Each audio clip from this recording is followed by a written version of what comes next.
તારીખ 11 સપ્ટેમ્બર 2024ના રોજ સુરતના રામનગર ખાતે આવેલ પવિત્ર રેસિડેન્સીમાં નવી સિવિલ હોસ્પિટલ દ્વારા બ્લડ કેમ્પનું આયોજન કરવામાં આવ્યું હતું। આ બ્લડ કેમ્પમાં નાનાથી લઈ મોટાઓ સૌએ ભાગ લીધો હતો અને બ્લડ ડોનેટ કર્યું હતું। આશરે 20થી 25 બોટલ રક્તની એકત્રિત કરવામાં આવી હતી। આ સિવાય રાજુભાઈ પરમારે 103મી વખત બ્લડ ડોનેટ કર્યું હતું। આ બ્લડ કેમ્પ જેનો પવિત્ર રેસિડેન્સી ગ્રુપના સભ્યોએ આભાર વ્યક્ત કર્યો હતો।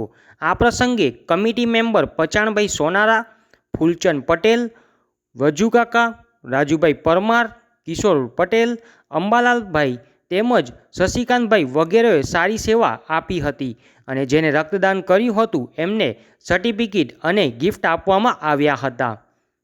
My TV news channel reporter Kishor Patel, Surat. Vajubhai Ramjibhai Talaviya.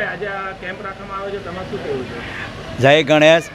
આવું તો અમે ઘણીવાર આ કેમ્પનું આયોજન કરીએ છીએ। પવિત્ર રેસિડેન્સી સોસાયટીમાં નવરાત્રિ ગણપતિના અમારો 9મો બ્લડ કેમ્પ છે અને રાજુભાઈ પરમાર તથા PM સોનારા પ્રમુખશ્રી તથા કિશોરભાઈ તથા બધા સભ્યો, છોકરાઓ, બધા લેડીઝ, જેન્ટ્સ બધા બહુ સારું કામ આપે છે અને અમારો 9મો કેમ્પ છે બ્લડ કેમ્પ।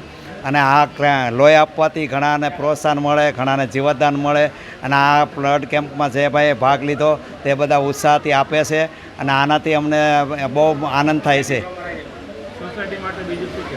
અને સોસાયટીમાં બહુ હમ છે અને બધા તહેવારો શાંતિપૂર્વક ઉજવાય છે અને સોસાયટીમાં બધા હળીમળીને રહે છે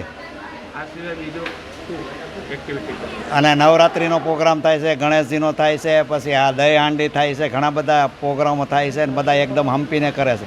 એમાં વધારે ફાળો છોકરાઓનો જ છે અને લેડીઝનો છે અને બધા વડીલોનો છે। બધા પવિત્રના સ્ટાફ આખો બધો એકદમ એક્ટિવ છે। મારું નામ રાજેશભાઈ કેશવભાઈ પરમાર। આ પવિત્ર રેસિડેન્સી સોસાયટી છે, રામનગર ખાતે આવેલી છે।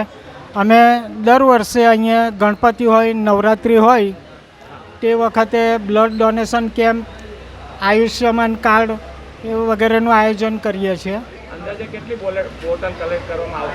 આજે લગભગ 20ની ઉપર બોટલ કલેક્ટ થશે। અત્યાર સુધીમાં 10 જેવી થઈ ગઈ છે। ગણપતિ તહેવાર વખતે અમે સંગીત ખુરશી, લીંબુ મરચું, પછી કોથળા દોડ આ બધા અમે છોકરાઓ માટેના પ્રોગ્રામો રાખીએ છીએ અને મોટી સંખ્યામાં લોકો ભાગ લે છે। આ સિવાય મેસેજ મારો એ છે કે મેં પોતે 103 વખત બ્લડ આપ્યું છે, કોઈ જાતનો રોગ નથી અને 56 વર્ષની ઉંમરે મેં સેન્ચુરીનો રેકોર્ડ તોડી નાખ્યો છે। હું મારા પવિત્ર રેસિડેન્સીના તમામ છોકરાઓને વિનંતી કરું છું કે વર્ષમાં એ લોકો ઓછામાં ઓછું 2 કે 3 વખત તો આપે જ। આ દારીમાં બનતી નથી, આપણે આપીશું તો કોઈકનું જીવન બચશે।